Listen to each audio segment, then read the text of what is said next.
Supreme court में जुमेरात को वक्फ कानून को लेकर एक बार फिर गर्मा गर्म बहस देखने को मिली। नए सीजेआई जस्टिस बीआर गवई और जस्टिस ऑगस्टिन जॉर्ज मसीह की नई पीठ के सामने जैसे ही सीनियर वकील कपिल सिब्बल और सॉलिसिटर जनरल तुषार मेहता वक्फ एक्ट पर दलील देने के लिए खड़े हुए, सुनवाई ने नया मोड़ ले लिया।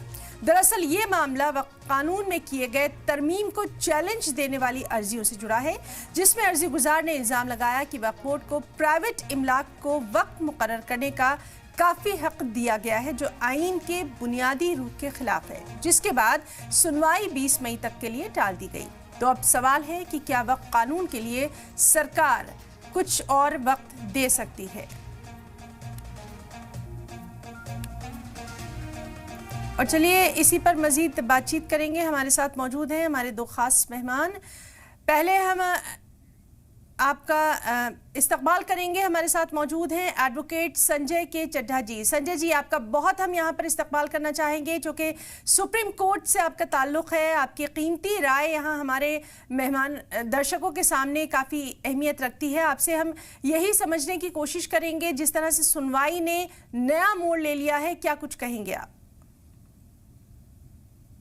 देखिए, अभी जो है सुनवाई के लिए अगली डेट तय की गई है, और इस बीच अगर कहीं पे कोई प्लीडिंग्स अर्थात किसी पार्टी ने कोई और डॉक्यूमेंट, कागज, दस्तावेज प्लीडिंग्स का कोई पार्ट बनाना चाहते हैं तो वो इस दौरान कर सकते हैं, और इसकी समाप्त जो है वो अब अगली डेट पे होगी। और अगली डेट पे जो भी पार्टीज होंगी उनको आर्ग्यू करना होगा। जैसे अभी आपने नाम भी लिए तमाम वकीलों के, वो अपीयर हुए आज, तो नेक्स्ट स्टेट से इस पे आर्गुमेंट होगा। जी सर, आप इसको किस तरह से देखते हैं कि अब सुनवाई भी आगे बढ़ा दी गई है, और जिस तरह से लगातार हम देख रहे हैं कि तमाम तर बातें यहाँ पर रखी जा रही हैं?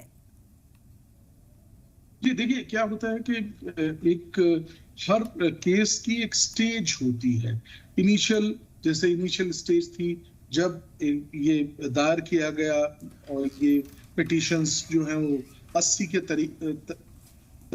नंबर में 80-90 पिटीशंस हुई थी। उसके बाद किस तरीके से सुप्रीम कोर्ट ने जब उस पे अपना वो लिया, नोटिस इशू किया, और साथ में ये कहा कि क्योंकि काफी ज्यादा नंबर में पिटीशंस दायर हो रही हैं, और इसलिए हम अब बाकी लोगों से ये रिक्वेस्ट करते हैं कि रुक जाइए और पिटीशंस ना फाइल करिए। और साथ में ये भी कहा कि इन जो अभी 73 थी शायद उस दिन पिटीशंस, 73 पिटीशंस हैं, इसके बाद अब और कोई पिटीशन नहीं ली जाएगी, नंबर 1। नंबर 2, ये भी कहा गया कि जो इन 73 में से 5 पिटीशंस चुन लें तमाम जो पैरोकार हैं वो लोग मिलके, और उन 5 पिटीशंस को हम लोग सुनेंगे, क्योंकि मोरलेस तमाम पिटीशंस जो हैं उनमें सिमिलर इश्यूज हैं। तो इसलिए अब ये डिसाइड हुआ, फिर उसके बाद सरकार के जवाब आए, उसके बाद अब ये राइपन हुई है, ये स्टेज आई है कि अब हियरिंग के लिए मैटर को, हियरिंग में दोनों पक्षों को सुना जाएगा, और फिर कोर्ट जो है उस पर अपना दिमाग लगा के अपना जो लीगल माइंड है उसको लगाएंगे, और उसके हिसाब से उसका बिल्कुल डिसीजन देंगे कि क्या जो प्लीज लिए गए हैं पार्टीज के द्वारा वो वैलिड हैं कि नहीं।